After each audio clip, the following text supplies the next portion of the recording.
Hello friends, నేను గత కొంతకాలంగా డిఎస్సి మీద వీడియోలు చేస్తున్నాను. ఇప్పుడు ఈ వీడియో చేయడానికి కారణం ఏంటంటే ఏఐ ఆర్టిఫిషియల్ ఇంటెలిజెన్స్ 100 ఏళ్ళు కాదండి, 1000 ఏళ్ళైనా అది సృజనాత్మకంగా అంటే కొత్తగా ఏమీ ఆలోచించదు.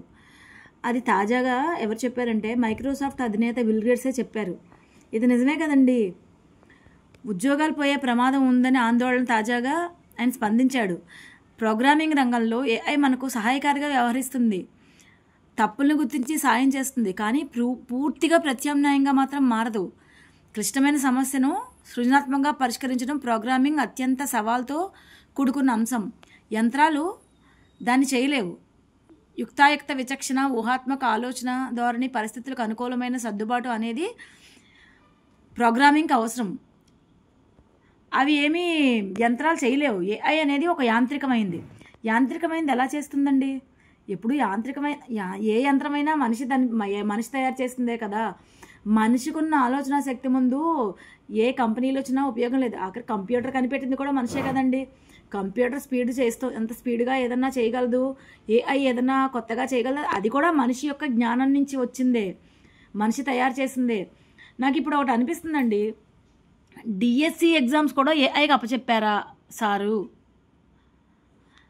డిఎస్సిలో తప్పులు రావడానికి కారణం కూడా ఏఐతో మార్కులు వేపించారా? కొన్ని డాట్లు రావడానికి కారణం ఏంటి? దీంట్లో కూడా ఏఐ వాడారా? అంటే డిఎస్సి పేపర్ తయారు చేసే వాళ్ళు మేధావులు లేరా? ఇక్కడ కూడా ఏఐ వాడేశారా? మా అనుమానం అండి ఇది. ఎందుకంటే ఇది నివృత్తి చేయాల్సిన బాధ్యత ఉంది. ప్రతిరోజు మేము ఏం అడుగుతున్నా సరే చాలామంది పిచ్చిగా మాట్లాడుతున్నారు. వాళ్ళందరినీ కూడా నేను అడుగుతున్నా, మరి డిఎస్సి పేపర్ సెట్ చేసింది ఎవరు? ఈ రకంగా ఎలా సెట్ చేశారు? 2.5 గంటల సమయం ఇచ్చారు. ప్రతి దానికి కూడా ఆప్షన్స్, ఏ కరెక్టా, 4 ఆప్షన్స్ ఇచ్చి తర్వాత ఏ కరెక్టా, 1 కరెక్టా, 1, 2 కరెక్టా, 1, 2, 3 కరెక్టా, పైవన్నీ తప్పులా, పైవన్నీ రైట్లా, ఇలా 4 ఆప్షన్లు ఇచ్చారు. ఒక క్వశ్చన్ చదివి ఆన్సర్లు చూసుకుని ఆప్షన్ దగ్గరికి వెళ్ళేసరికి 1 నిమిషం అయిపోతుంది. కానీ మాకు ఇచ్చింది 150 నిమిషాలు, 160 క్వశ్చన్స్. ఎలా సరిపోతాయండి? సరిపోదు టైము. ఇది కూడా ఆలోచన లేదు. నేను అడిగితే మీరు ఇలా కొంతమందికి ఎవరికో మంచి మార్కులు వచ్చాయని వాళ్ళేమో నీకు ఎన్ని మార్కులు వచ్చాయి? నేను నా మార్కులు చెప్తూనే ఉన్నానండి. నాకు ఉద్యోగం వచ్చినా రాకపోయినా నా మార్కుల గురించి నేను కాదు చేసేది, నేను నలుగురి గురించి చేస్తున్నాను. ఇప్పుడు కూడా నాకు అనిపించింది ఏంటంటే, ఈ ఏఐని వాడారా ఎగ్జామ్ సెంటర్లో కూడా? కంప్యూటర్స్ కూడా ఏఐనే వాడుతున్నారా ఎగ్జామ్ సెంటర్స్లో టెక్నికల్గా కూడా? అంటే ఏఐ వల్ల ఇలా జరుగుతుందా? మరి మాకు అర్థం కావట్లేదండి. మరి మా డిఎస్సిలో ఈ అవకతవకలు ఏఐ వల్ల జరిగిందా, మనుషుల వల్ల జరిగిందా, ప్రభుత్వం వల్ల జరిగిందా, వ్యవస్థ వల్ల జరిగిందా? లోపం ఎక్కడుందో చెప్పండి ఎవరికన్నా తెలిస్తే. మాకైతే తెలియట్లేదు. ఎందుకంటే ఎక్కడా చుక్కలు రావు కదండి. ఆన్సర్ పెట్టకపోతే తప్పు ఆన్సర్ అని రావాలి. నువ్వు ఈ ఆన్సర్ పెట్టలేదు, ఈ ఆన్సర్ పెట్టావు, ఇది రైటు, ఇది రాంగ్ అని రావాలి.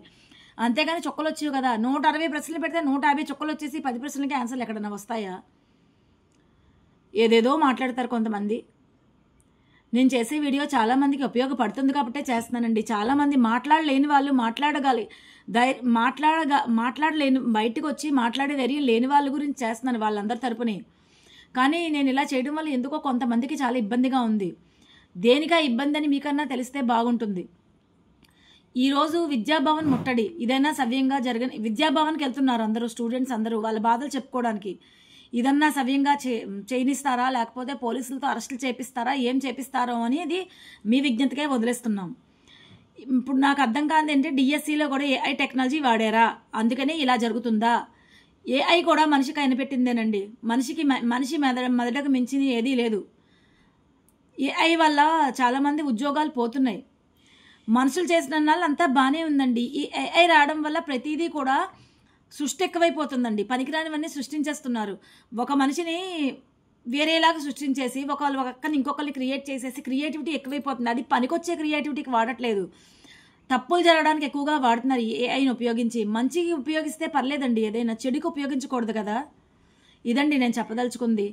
నా అభిప్రాయం కరెక్టే అనుకుంటే సబ్స్క్రైబ్ చేసి, లైక్ చేసి, షేర్ చేయండి.